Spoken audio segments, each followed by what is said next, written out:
And every referee listening to this will say, the worst referee is to call him the C word. Yeah. And there is 2 words. There's cheat, there's the other one, and there's Cassidy.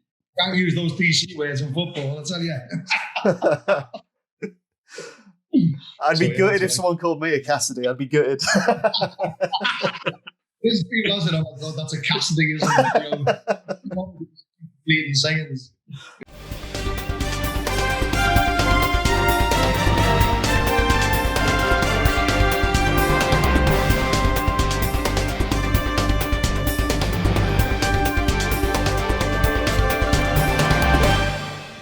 Tell you what is a safety mechanism that's come in that I think is really good is leisure leagues have brought in a rule across the whole country that you cannot go within 2 meters of a referee.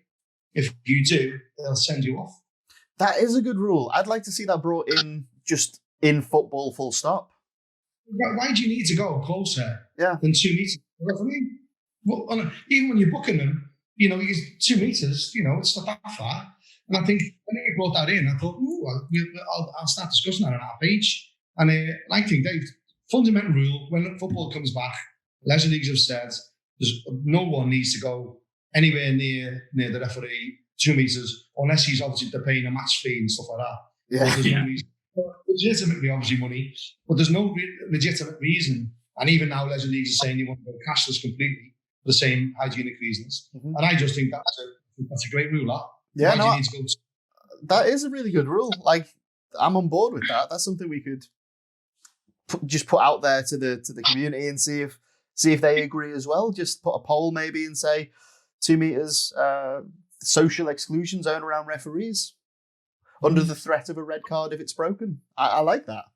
To be honest, I think the red card's the crucial element there, isn't it? That really hammers home the deterrent. No, I agree. It'd be really interesting to see how that one pans out. And of course, they're going to be doing a body cam trial as well, nationwide body cam trial, to look at the effects of the body cam. Going to use some that are not a body cam, they're just dead, like a placebo. Yeah, one that is. Yeah, and there won't be any difference. I'll tell you the story in, I think it was about 2008, 2009, and ITV approached me and said, we want to put a body cam onto a referee to referee an amateur match, it's like Sunday League, just to video the amount of abuse that you get. And I was like, yeah, I'm totally up for that, but I just want to run it by the referee side of things. And it ended up going, this email, up the chain. I went to my RDO, who passed it on to Ian Blanchard and Neil Barry at the FA. And they were like, no, don't do that.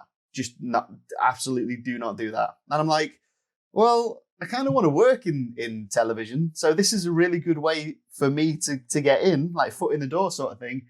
And they were like, nah, well, if you do that, can't see it being good for your refereeing. So I was like, well, that's shit. And that's my story of I could have been one of the first body cam wearers, but I was foiled by the FA. I'm really interested to see how this goes, to be quite honest, because I can see both sides of it. I mean, from a personal perspective, I'm not the biggest fan, but I'm certainly open to understanding, you know, what the results of this kind of study are and what effect it has, absolutely. And if it does make things better and it makes life easier for the referees, I'm absolutely on board with it. But for me, it's just something that I don't know. I just feel like we're not the police, and I think that it could turn them the other way a little bit, where people are a bit too, you know, they don't want to make that particular decision or don't want to say these things, because I actually think that whilst there's a line that you can cross where it becomes abusive, I do think at times as referees we do need to be told a little bit, because then when you see a reaction is sometimes when you gauge whether you're right or you're wrong in terms of what you've seen. Sometimes you get one pair of eyes and you don't get the perfect angle, and the reaction of things, of people and things, can tell you an awful lot about what's happened and put a lot of missing pieces together for you at times. So I do think that, you know, in terms of using your instincts, I always say with referees, you need to use all of your senses. Maybe not smell, but you need to use pretty much all your senses you need to see and hear an awful lot to make decisions, That's why, actually, it is a funny one. I think refereeing in the wind's harder. When it's a windy day, it's harder because sometimes you don't hear that little deflection it might take or something like that. And I always think you need to use all your senses. And if one of them's dulled because players are frightened to come near you, frightened to say anything, that's when you might end up with some problem. But if it works really well, I'm for it. Anything that can make refereeing easier and can make our jobs much, much safer as well, because we know all about abuse and physical sort of assaults and all sorts of things like that. So, yeah, I'm absolutely for anything. We've used it already many times, just kept stum about it. Players, love it, leagues love it, parents love it. They all go, well, give me a legitimate reason not to use the body cam. Well, give me a legitimate reason. Every academy game, you see them cameras everywhere on poles. Yeah. Everywhere. Oh, it might be a safeguarding issue. Excuse me, when the referee's 15, you and all the academy games are getting refereed. Does anyone say to the referee, can I have your permission to film you? They don't. They just. So there's huge, some undercurrent here of why the FA don't. And when IFAB brought in those law amendments of no cameras in Law 5 2 years ago, there was no discussion. It just went in. And I know I've mentioned this before, we're really serious. We are going to go to them legally. We're not sure if the Court of Arbitration of Sport will take it on because they don't recognise us as a charity, because they don't look after charities, the sports sort of thing. So they've got a little bit of a legal angle of lawyers to look at this, because it's against their constitution, IFAB's constitution, to bring in a law change and not tell why that law, who suggested the law change and why that law change was made. They haven't done that with body cameras. They just put no cameras. They just put no cameras in. So we'll be coming out with that, because we can't think of any. We come out from a 3-point of view. In our app that we've developed, it's going to be about 25 quid to take your phone to a body camera. Not even a match fee. We've basically done it cheap. We've got a RAG system and red, amber, green system. Red for something that's violent, horrible. Amber, which is, we're not too sure what it is. Let's check up on it. Could be a positioning of yourself. Could be how you talk to referees, to players. Now they talk to you. And green, more important, positivity.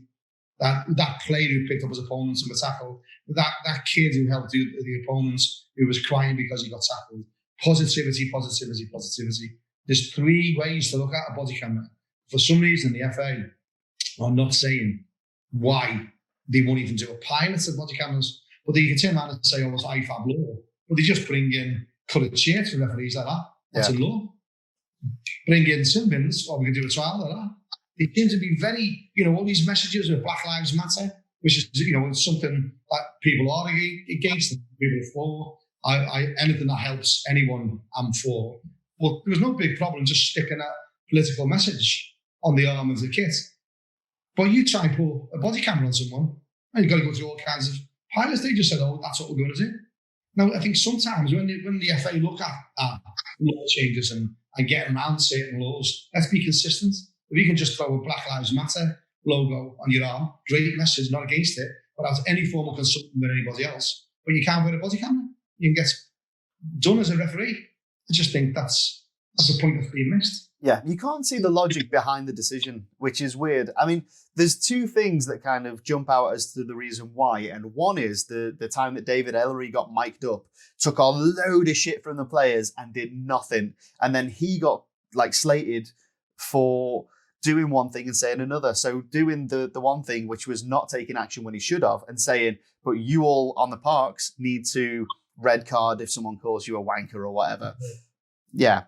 And the other instance is where that the Australian ref who's now coming over to the English Football League, I forget his name, I apologise. Sorry. Glad you're here, Nathan. He got mic'd up for his last A-League game, didn't he? And the match just kind of showed him, but that one was universally praised.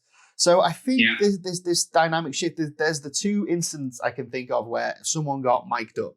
Yeah, it wasn't a body cam, but the only reason I don't think that body cams are kind of being pushed through is because potentially if your top referees get body cammed and mic'd up, it will expose how much that they get in terms of abuse and don't take action. And then there's that little bit of hypocrisy of, the top referees take it, so the referees on the park leagues, they should be taking it as well. That's the only reason I could think of, is that the FA and the referees especially are covering their arses or covering the referees at that level, because you know that the grassroots referees will go, well, hang on a minute, how come they take it and we don't? Or why are they taking it?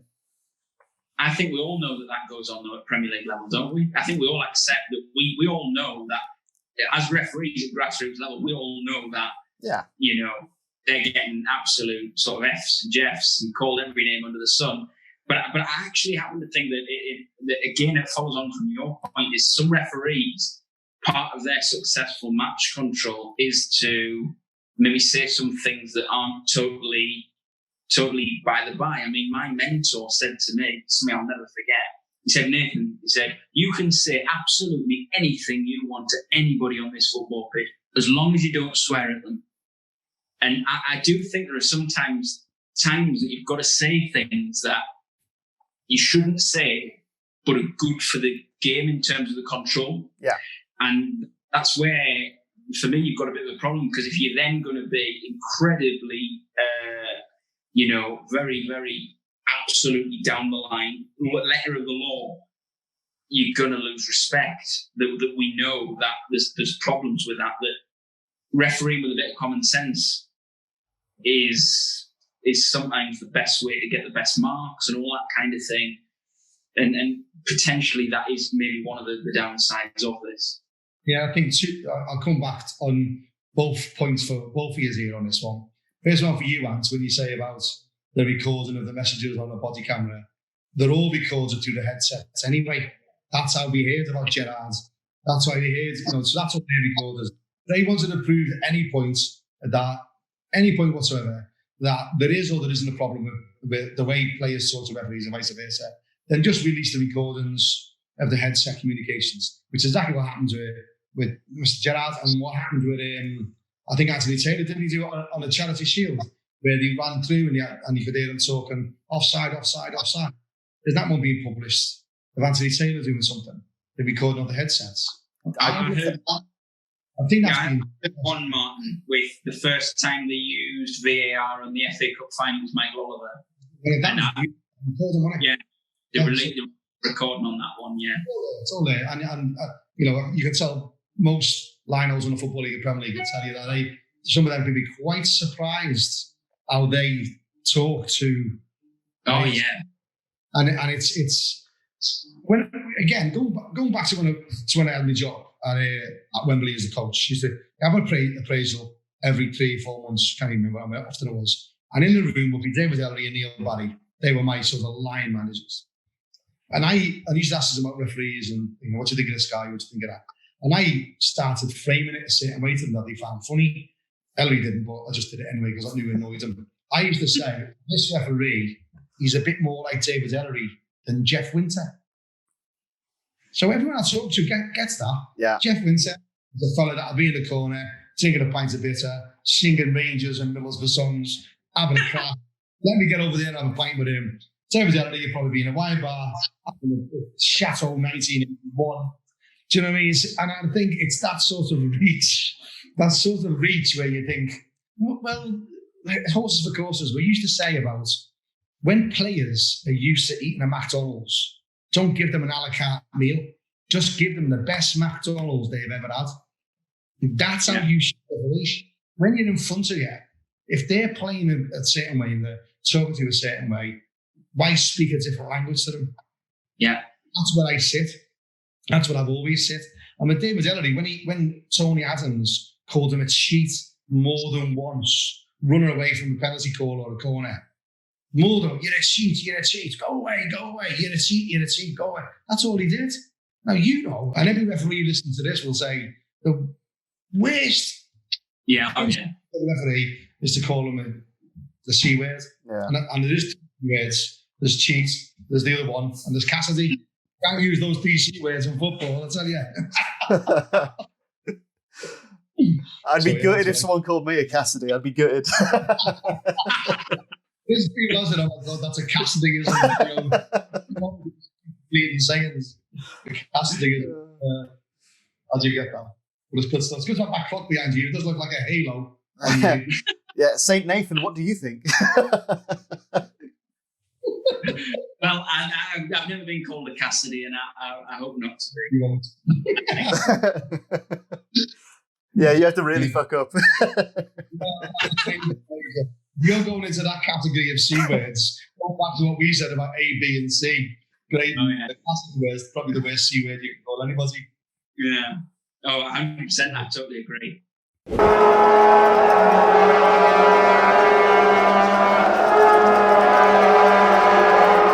Anything that you want to wrap up on, mate? Yeah, well, do you guys want to plug anything? Have you got anything coming up? I mean, there's nothing in the real world of football happening at all. And even my day job is, I've been doing live streams for the comedy club on a Friday and Saturday night. Hotwatercomedy.co.uk if anyone wants to check that out. But yeah, little shameless plug right there. But yeah, it's I'm gonna get some forum stuff like kind of printed up, I guess. But yeah, no, it's tough times for the entire creative industry. Obviously, comedy clubs have been shut down this whole time, with no kind of light at the end of the tunnel to when things will get better. So it's tough times, but there's literally for me nothing going on outside of the studio. Have acts been going into the comedy club and then it being live streamed out? Yeah. So I've seen that in Newcastle. Yeah. They just did one just the weekend just gone. But there's two formats that we've gone. One's like this, where the three comedians will kind of video in on each other, and it's a comedy roast battle. People send in their photos, and they'll take the piss out of the photos and stuff like that. That's on the Friday night, and then the Saturday night, it's just like a completely normal show. The comedians all come into the club, and then they do their comedy like to the camera. And it's like 15, 20 minutes per comedian. You get 3 or 4 comedians, and then people will just pay a $5 or whatever for a ticket just to watch that stream. It was playoff reaction though, and it must be awful for them just to stand there and get no laughs. Well, what we've tried to do is get like Zoom conversation. Yeah. No, you sit. It's normal, isn't it? But no, we've tried all sorts. We've tried getting people on Zoom to just like laugh, but then like similar to this, you'll say something and it'll be about a second before someone will reply. And that second, when you're a comedian on stage, feels like, right, my joke wasn't funny because no one's laughing. Yeah. If it lasts longer than a second, it was a shit joke. That's how it is. But yeah. I think yours, Nate, with your third team and the mental resilient stuff you're doing is for me. I think you're doing really important work there, and we're working with a company called Remente, who are developing an app for mental health with tomatoes. Right. And it's I've got to go another plug. I'm going into CNN to do an hour in there on this app on the mental strength and weaknesses of a match official. And in this, that you grade yourself on questions before you do the game, and feeling that gives you a score, and that leads on to sort of advice, and sort of morale boosting, and really good, good messages. And then afterwards, you grade yourself to see how you are. Surprising how many people go to a game upbeat, really up front, and then feel a little bit deflated afterwards. Yeah. Equally, it's what we've looked at, and it's something we've looked at. Again, we haven't discussed this, boys, which I think we need to, is the difference of response to match officials and players on a midweek to a Saturday game. Yeah. Huge differences. And I'm sure players could do this because the dynamics of how you get to your game, Saturday, you get with the kids and the wife, do all the stuff you've got to do, leave for your game, whatever time you've got to leave. Yeah. You go in 1.5, 7, taking your kit with you, and then going straight from work to a conference or straight out in your car for a referee. So the challenges there for a midweek game are very different to a Saturday or Sunday game. I think this app sort of identifies that as well. So it'll be good to maybe put you in touch with them, mate. Absolutely. And I think there's two things there.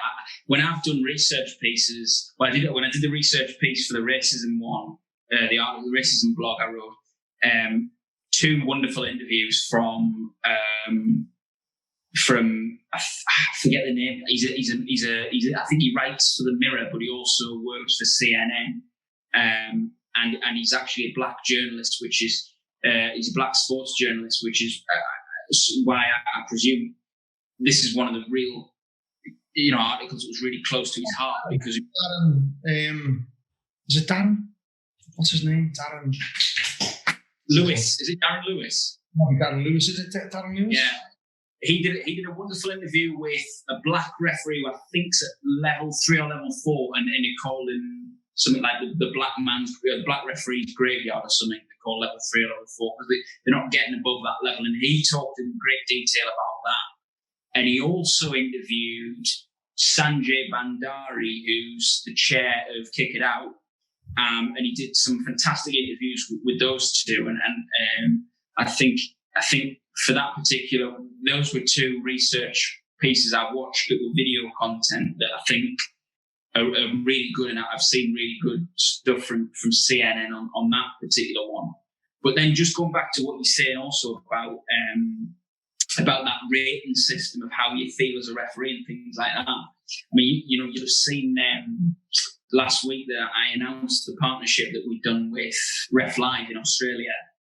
And one of the things that I absolutely loved about that, I mean, I've been looking to obviously to get a sponsor for the blog for a few months now, and I was always really keen for it to be within refereeing. But one of the reasons why they particularly stood out to me was because of the fact that they've got this referee management database, and I've seen 2 or 3 or 4 even now referee management databases where the person who devised them has come along and shown me how it works and all that. But this was the first one where it took a real interest in the emotions of the referee, how the referee feels, how they felt that they were treated, in moments in the games, and the fact that it allows the referee development manager or the league manager, whoever is managing the referees on that league or with the county FA, however it's done in the various territories, that person who's responsible for referees is then able to look at a chart of all the referees, and they can see which referees are struggling. Ones that are not feeling so good, the ones that are not performing as well because of the way that they're feeling and things like that. And it's a really, really good way, I think, to nip it in the bud with referees who might be struggling with 1 or 2 things where you can iron them out and then they're able to then go on and reach their potential as a referee. And I've seen it on the fact that it's on an app is so much better as well, because I've done league, I've done Northern League, where you've got to go on your laptop and you've got to fill in this form about what were the club's facilities like, what was the kind of reception you were met with, dugouts, pitch, everything. It's to have it all in one place on an app that you can do on the phone, that if you get in the lift, you can actually fill it in the car on the way back from your game on an app.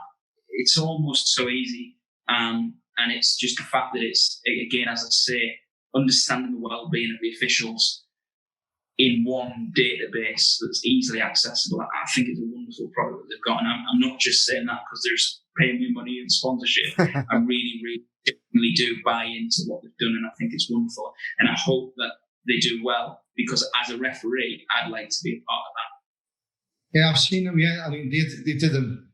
I know they put a couple of articles up about what we do and what I've done, and it's just something like that just isn't high up our list yet, but it is somewhere we want to be. The app is really good.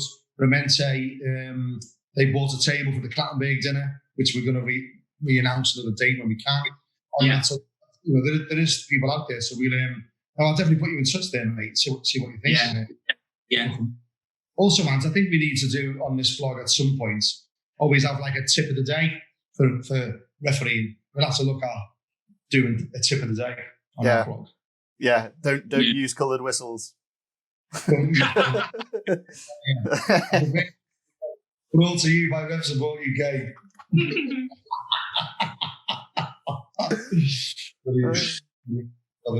No, that is good. Good little snippet. That just like a tip, like clean your boots. So some daft shit like that. You know what I mean? Just the things that you fall into as a good habit, but you might need reminding on things.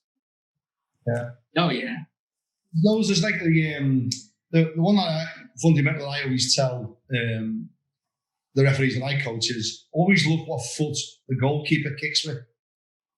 Always keep an eye on it in the warm-ups, because if it gets passed to the wrong foot on that goalkeeper by a defender, you guarantee the attacker with a clock there, he's going to close them down. If it goes onto his good foot, he probably isn't. And I think for you to be aware of that as a match official, ideally it's handy to clock what foot they all kick with, particularly if you've got someone who's right-footed playing on the left of the pitch, because every time he attacks the penalty area, he's never going to ping it inside. Yeah, exactly.